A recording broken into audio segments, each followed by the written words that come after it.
Hello YouTube family, નમસ્તે, સીતારામ. અમારો નવા બ્લોગમાં તમારું સ્વાગત છે. કેમ છો બધા? મજામાં છે ને? બધા મજામાં છો? અમે પણ મજામાં છીએ. તો ચાલો, અમારા આજ ઘઉં વાવવાના છે, ટુકડા ઘઉં વાવવાના છે. ટુકડા નહીં, ટુકડી ઘઉં વાવવાના છે. જય શ્રી કૃષ્ણ, જય માતાજી. કેમ છો બધાને? અને આજે અમારે જો ઘઉં વાવવાનું મોડું થઈ ગયું છે. દિવાળી પછી તરત હોય, પણ આ કમોસમી વરસાદ આવ્યો તો એને લીધે મોડા થોડું મોડું થઈ ગયું, ઘણું ખરું મોડું થઈ ગયું છે આપણે. પાર્થન પપ્પાને હવે કાલેથી કામે વહી જવાનું છે. કાલે તો શુક્રવાર છે, અને હવે કામે વહી જવાનું છે. ઘઉં ઓરાઈ દેવી એટલે પછી આપણે કઈ ઉપાધિ રહે નહીં ને. હા, ઘઉં વાવી તેમ કામે વહ્યા જાયજો. આપણે ઘઉં વાવી નાખવાનું છે પૂરેપૂરા બધા. આપણે બધી સિંગ હતી ખેડીને કમ્પ્લીટ કરી નાખ્યું છે આપણે આખી વાડી. આ બાજુ અમારા પડું છે, એમાં જો આમાં બધે આપણે મગફળી હતી, અને હવે બધા એમાં આપણે ઘઉં કરવાના છે, ટુકડા ઘઉં. ટુકડા નહીં, ટુકડી ઘઉં કરવાના છે. આ કે તો ટુકડી ઘઉં કરવાના છે આપણે. ટુકડી ઘઉં ઓન બનાવવાના છે આપણે. તો જે કોઈ ભાઈને ઘઉં બુકિંગ કરાવવું હોય એ અગાઉ કરાવી નાખજો. તો બુકિંગ ચાલુ છે અમારું ઘઉંનું. હા, અને જે કોઈ ભાઈને હજી થાવા તો જો હું અમારો કોન્ટેક્ટ નંબર આપશું અને ઘઉં બુકિંગ કરાવી શકે છે. અને ઘઉંમાં ફૂલ ગેરંટી આપશું તમને. અને ઓર્ગેનિક ઘઉં અને ઓર્ગેનિક ઘઉં બનાવવાના છે આપણે. તો ગાયનું ખાતર દેશી નાખેલું છે, એમાં ઘઉં વાવવાના છે અમારે. કેટલા આપણે 4 વીઘાના ઘઉં હશે, 5 વીઘા જેવા થઈ જાય ઘઉં અમારે.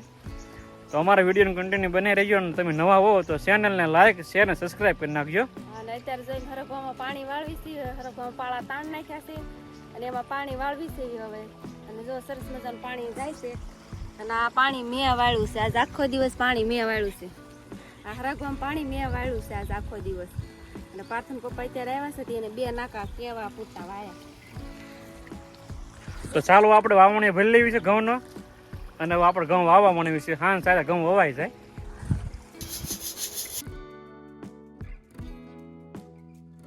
ઘઉં જોવે તો આંખી ફાટી જાય એવા ઘઉં છે.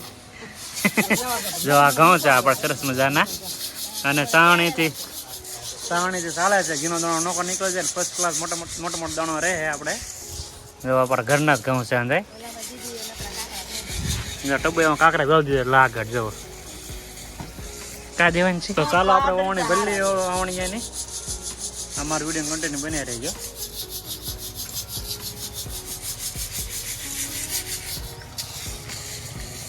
દેવાનજી બેન શું કહે છે? જો આપણે ખાતર ભેળવી દીધું છે આમાં.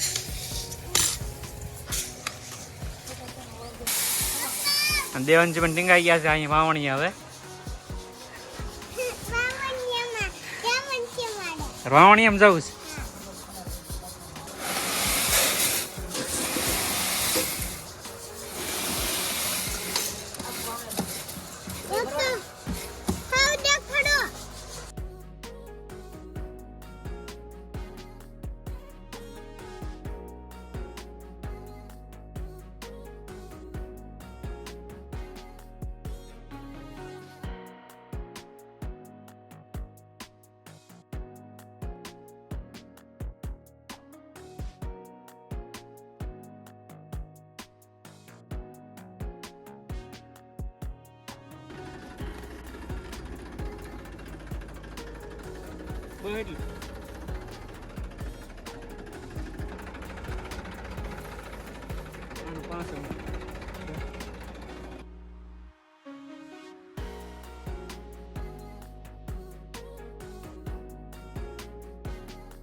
જોઈ શકો દોસ્તો, બધા ઘઉં આપણે વવાઈ ગયા છે. બધા ઘઉં વવાઈ ગયા છે. અને આપણે જો પાણી ચાલુ કરી દીધું છે આપણા ઘઉંમાં. જોઈ શકો પાણી ચાલુ થઈ ગયું છે આપણે હવે અહીંયા.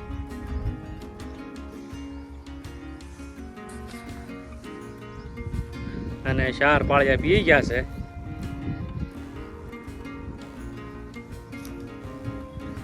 હવે આપણો એટલું પાણી કાઢે છે મોટર અહીંયા.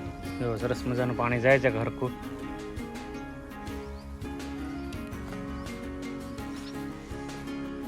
જો 4 કેરા પીધા છે હજી. અને ઓલા પર બીજી મોટર ચાલુ છે. આપણે 2 મોટરો ચાલુ કરી છે આપણે અલગ અલગ વાડીની. કેમ કે એક દિવસ ઘઉં બધા પાઈ દેવી એટલે 5 દી ઉપાય દી નહીં. અને કાંઈક બીજું કાંઈક કામ થાય હોય મોટર પડી છે આપણે એમથી તે એટલે 2 મોટર ચાલુ કરી છે. જોઈ શકો આ કેરા લાંબા છે એટલે આપણે ડબલ લાકડી કરી છે. અહીંયા વચ્ચે ધોળિયો નાખ્યો છે કેમ કે ઘણો લાંબો ગાળો પડી જાય એટલે અત્યારે વાંધો ન આવે. પણ જ્યારે પાકવાના સમયે પવન આવ્યો હોય તો ઘઉં પડી જાય ને કારણે ઘઉં ફૂટી જાય કે બગડી જાય એવો ઘણો પ્રોબ્લેમ આવે છે. એટલે આપણે વચ્ચે જો ધોળિયો નાખી દીધો છે. ડબલ આકડી કરી છે. આ વચ્ચે ધોળિયો નાખ્યો છે આપણે. અને ઓલા પર પાર્થના મમ્મી પાણી વાળે છે અને અહીં હું પાણી વાળું છું. જોઈ શકો